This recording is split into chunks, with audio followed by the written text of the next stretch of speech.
This is Connecting Your Community. Connecting Your Community. Building community through unity. Blaine Hygen and Mallory Christensen are on a mission. Podcasting from Lethbridge, Alberta, Canada. Getting things done takes activism, and Blaine and Mallory have taken it upon themselves to get things done. Watching how other communities handle like problems and sharing successes from them. Connecting your community. Here are your hosts, Blaine Hygen and Mallory Christensen. Well, here we are. Interesting. Interesting Yes. music. Who chose that music? Was it Blaine Higgin? What are you Not saying? gonna lie, like that was just, it was a little bit interesting. It's like Little Mermaid. Anyway. Well, and the other thing is too, is you probably noticed the pronunciation of the names were not quite right. It's Mallory Christensen. And of course, our name, and just even, even the words, we've got a different script on now. I've sent this off to get it changed. And we have not got it back yet. And, we wait much longer and we probably never get this done. Yeah. It's been now, Here we are. 3 months, yes, 3 months in the making, trying to talk about doing this. Yes. And so we finally decided just, sit down and get it done. Yeah, so here we are. Wow, Mallory, how are you? I'm good. I am so good. And I'm so thankful that we're here. So I'm Mallory Christensen. And Blaine Higgin. Yes. And so we decided to do this podcast, like you said, about 3 months ago. And finally, after what we thought, we got to make everything sure it's perfect. We know it's not going to be perfect. There's always going to be challenges. Mm-hmm. I'm very new to this. I love podcasts, but doing one is a little bit more difficult. And as far as everything surrounding a podcast is just so difficult. Does this sound right? Is that right? But you know what? The message is there, and I think that's the most important thing. So let's just start off and it's also important that this is going to be raw, real, beautiful, raw and real, authentic testimony to social issues, community issues, but also changing it up and bringing solutions, right? So there's going to be a lot of beautiful things coming from this podcast. Awesome. So I'm grateful. So connecting your community. First off, I've lived in Lethbridge for quite some time, and I finally, after all these years, I just ran into you 3 months ago at one of the about 4 months ago. Yeah, at one of the meetings that we had, and we'll get a little more into that. Tell me about Mallory. What's Mallory? You're out there doing this connecting our community, and just tell me a little bit about yourself. A little bit about myself. Are you born and raised in Lethbridge? Born and raised on the north side. I've been in this beautiful, amazing city of Lethbridge for my whole life. I am raising a 4-year-old in the community, and Lethbridge is home. Lethbridge is my place. Holy smokes. Yep. So did you pursue any post-secondary? Is there... What exactly? So I did my first general studies degree over at Lethbridge College. So that was amazing. Mm-hmm. And then I've just graduated in April this year from the Faculty of Social Work through the University of Calgary. Calgary. So you had to move to Calgary? No, I didn't have to move to Calgary, here to do it. Thankfully, right? House is here, everything's here. And so it was actually just a distant campus that we have here at the U of L. So I pursued my bachelor degree through there. And so it just finished up here recently? Yep, just finished up in April. So in April. Yeah. Wow. Yeah, it was 5 years, 5 long years, raising a child as a single parent. Also, my mom, through my education, she passed away with cancer. During my education, yeah. So 5 years, and it was excruciating, right? It was devastating. But despite everything and anything, I got through it, Blaine, right? So I think we can talk about that another time. But so I definitely have overcame a lot to be where I am today with my degree. Yeah. Excellent. So you're in the Faculty of Social Work. Now, what would take you into the Faculty of Social Work? Did you volunteer prior? Did you, why would you change into that? And go down that road? I've been volunteering for, oh my gosh, probably from the age of 22 years old. Everything from, being present at the soup kitchen, volunteering at the soup kitchen, long-term care facilities with seniors, corrections, a lot of involvement with 12-step programs. Also, as far as Asia, I served over in Asia as well, working with women who are incarcerated. Volunteer work in Asia. Yeah. Wow. Yeah. So women who are incarcerated. Also, something that broke my heart was I worked with kids who are abandoned in the forest, right? So actually a lot of children were brought to orphanages that were found left and abandoned within rainforest. It was really hard, but it was also very beautiful to just be there and to be present with these kids, right? So that gave you the interest, obviously, and to get into this line of work. And then also I have a volunteer caseload that I help of individuals for the last 3 years on the streets of Lethbridge specifically, who have faced chronic homelessness, polysubstance abuse, and individuals who have been banned from absolutely all services because, unfortunately, that's the reality. Some people are deemed too dangerous to be supported, so I make sure that I'm out there in the community and connecting with guys who've been banned from services.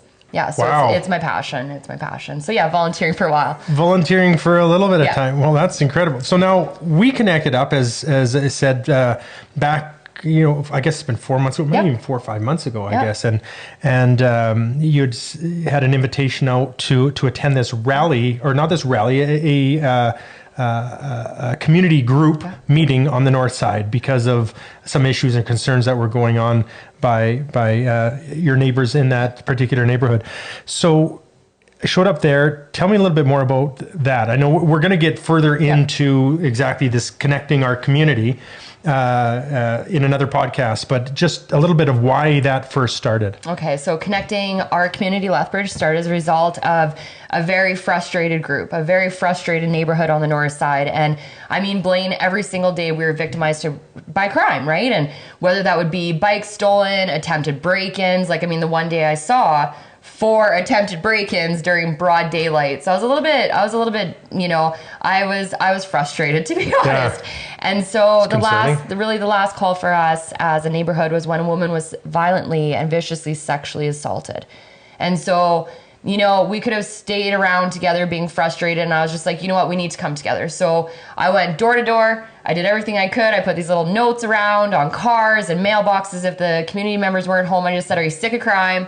Are you sick of needle debris? If you are, join us. Just door to door. Just door to door. And I was like, okay, you're right. But, so we really just stood together after this woman was victimized. 2 offenders. We'll get into that when we do a podcast about it. But it was devastating, right? And ultimately we were just frustrated, and now we've flourished into, a mission statement that is there to collaborate for unity and community connection, and we're solution based and started as North Side, but now we are citywide community initiative because apparently crime is north, south, west. It's everywhere in our community, right? I've noticed the different groups, and of course that grew quite a bit over time. Absolutely. And having ones, like you say, from Raymond. Yeah, we've had Raymond, we've had Colehurst, Coaldale.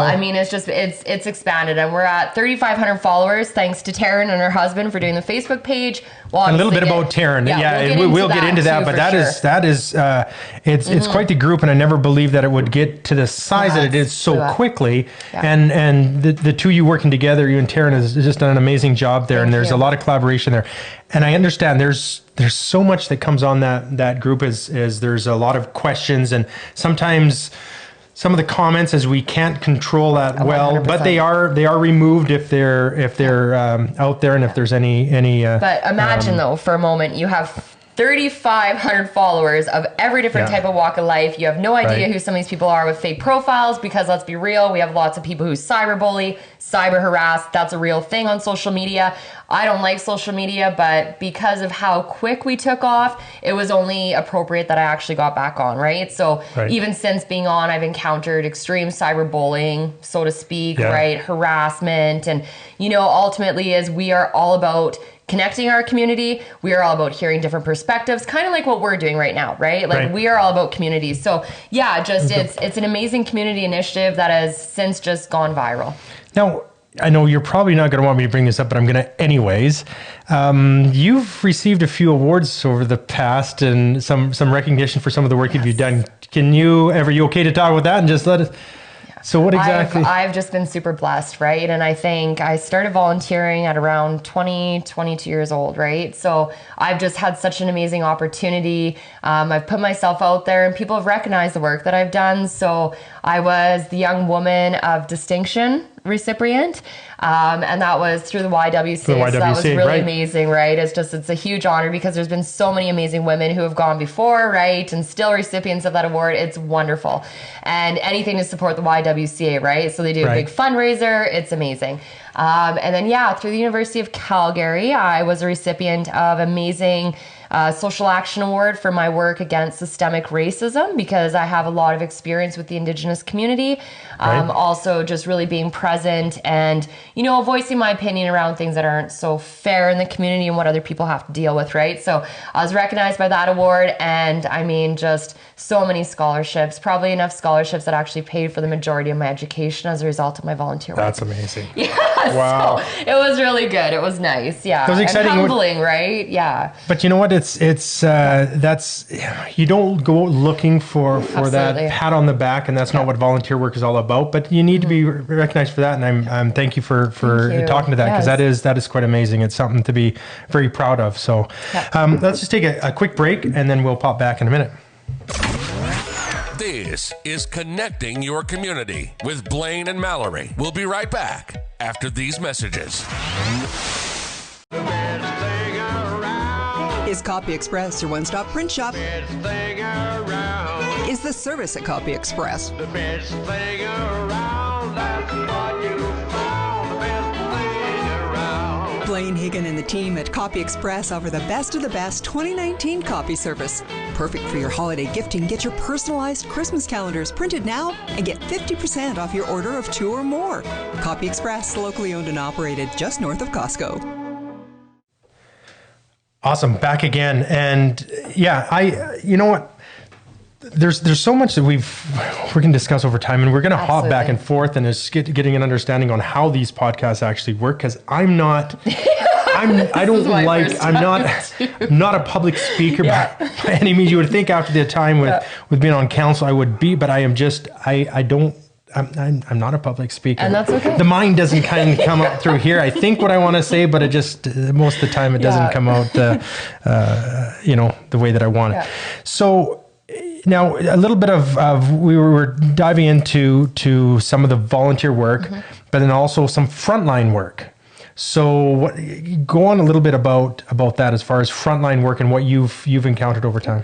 Yeah, so I've been on the front line working with individuals who are facing chronic homelessness, polysubstance abuse, individuals who have been banned from services, right? And really just coming from an approach, just really attempting to reintegrate individuals back into society. So frontline work, I've done a lot of work in criminal law, family law, motor vehicle law. Like, I love law. It's definitely a big passion of mine. That prior than to going? Yeah, I did it prior to my degree, actually. Yeah, so I had all this experience and just decided, I'm like, you know what? Just another reason for give you excited to get into that field. And I mean, if you want to advocate accordingly and you want to help build up policy and even challenge policy, procedure, all that, you need those letters behind your name. Let's be honest, right? You know, you can have all the experience in the world. And when I was trying to really advocate and fiercely advocate, didn't get you anywhere without that education, despite the ample amount of experience. So yeah, and I've also had loads of experience working in different Indigenous communities throughout Southern Alberta. Right. And also, I think one of the most amazing experience was working with survivors of residential school. I did some work at the federal government level, really just advocating and assisting survivors through the federal compensation process after survivors came forward from residential school. So that in itself was really humbling. And yes, even through my work, I've received a traditional Blackfoot name, which I'm honored to have, especially as a non-Indigenous person. More and more time. I had none of these. Yeah, I had no idea. There's That's so amazing. much goodness. And, you know, life has been really good to me despite even the trials and the things that I've endured and had to go through. But, you know, I am here because of everything, every experience, whether it's volunteer or frontline, my own personal trials. This is why we're here, is because we know that we can unite. So, but enough about me, please. And thank you. Thank you for all of this. But I really need to also, and I want to let people know who are watching this, is who are you, Blaine Higgin? Who am I? Who are you? And why are you passionate about doing this podcast? And what do you hope from this podcast? You know what? So go back a while ago. I've been in Lethbridge for about, we'll say just over 30 years, and dating myself a little bit. Yeah, you are.